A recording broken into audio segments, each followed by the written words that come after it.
अक्सर लोग अपने फाइनेंशियल एडवाइजर से ये पूछते हैं कि हमारी एनुअल इनकम 5 लाख से ऊपर की है और हमें इनकम टैक्स देना पड़ता है, तो हम कैसे टैक्स देने से बच जाएं।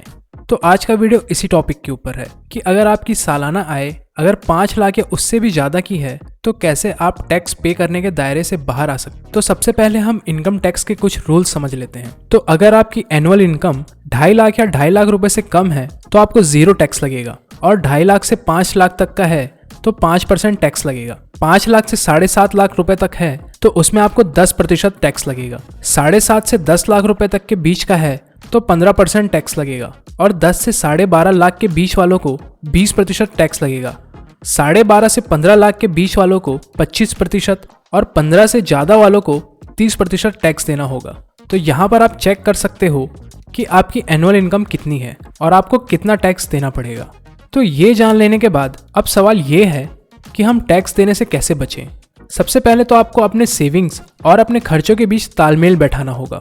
तो हम मान लेते हैं कि आपका एनुअल इनकम 10,50,000 रुपये है। ये मैंने एक एग्जाम्पल लिया है। तो इस इनकम में आपको 20% टैक्स देना पड़ेगा, मतलब करीब 2,10,000 रुपये के आसपास। लेकिन ये पूरा 2 लाख रुपए आप बचा सकते हैं। चलिए जानते हैं कैसे। पहला है स्टैंडर्ड डिडक्शन। इसमें आपको 50,000 रुपये तक का छूट मिलता है, मतलब इसकी लिमिट मैक्सिमम 50,000 की है। तो हमारे केस में हमारी इनकम थी 10,50,000 रुपये, तो 50,000 रुपये का हमें छूट मिल जाएगा। तो अब हमारा सिर्फ 10 लाख रुपए टैक्स के दायरे में आ रहा है। इसके बाद दूसरा है EPF, PPF और ELSS। सेक्शन 80C के तहत आप अपने सालाना इनकम का 1.5 लाख रुपए तक की रकम पर इनकम टैक्स छूट का लाभ उठा सकते हैं। इसमें आपको EPF यानी कि एम्प्लॉय प्रोविडेंट फंड या पब्लिक प्रोविडेंट फंड या ELSS जो कि एक म्यूचुअल फंड होता है, इसमें निवेश करना होता है। PPF और EPF गवर्नमेंट की एक स्कीम है।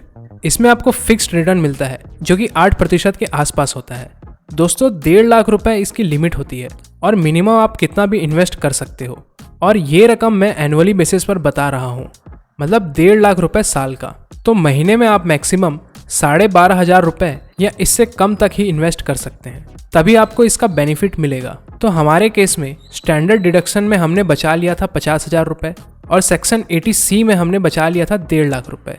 तो हमारे पास अब 8,50,000 रुपये बच गए, लेकिन ये भी टैक्स के दायरे में आता है।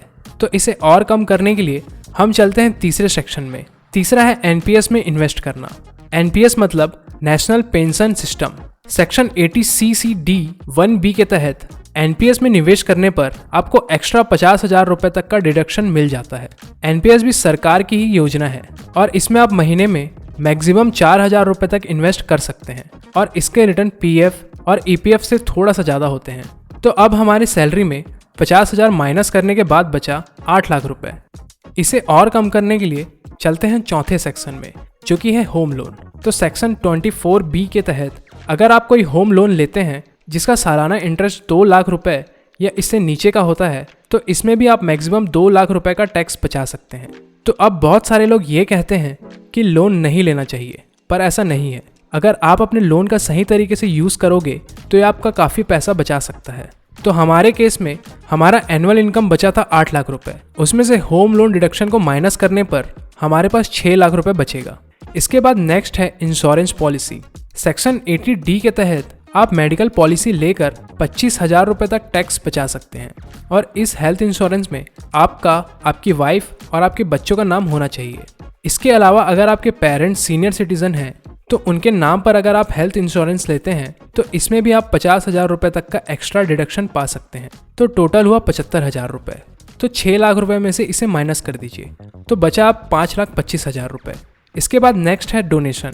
सेक्शन 80G के तहत अगर आप साल भर में 25,000 रुपये या उससे कम तक का चंदा देते हैं तो इसमें भी आपको डिडक्शन मिल जाएगा, और आप ये डोनेशन किसी को भी दे सकते हो, जैसे फेस्टिवल में, चैरिटी में, अनाथ आश्रम में, मंदिर में, कहीं भी। तो इसमें भी आपको मैक्सिमम 25,000 रुपये तक का छूट मिल जाएगा, पर हाँ, ये छूट आपको रसीद दिखाने पर ही मिलेगा। तो 25,000 रुपये माइनस करने के बाद अब हमारे पास बच गया 5 लाख रुपए, जिसमें से आपको सिर्फ 2.5 लाख रुपए पर ही टैक्स देना पड़ेगा। क्योंकि शुरुआती 2.5 लाख रुपए इनकम पर कोई टैक्स नहीं लगता, तो 2.5 लाख रुपए पर 5% टैक्स लगेगा, जो कि होता है 12,500 रुपए। ऐसे में आपको सेक्शन 87A के तहत 12,500 रुपए का रिबेट मिलता है, यानी कि अब आपको कोई टैक्स नहीं देना पड़ेगा। मतलब अगर आप 5 लाख रुपए वाली कैटेगरी में आते हो तो आपको 0 टैक्स देना पड़ेगा। तो अगर आपकी एनुअल इनकम 10 लाख रुपए है या उससे कम की है तो आप इस तरह से टैक्स बचा सकते हैं।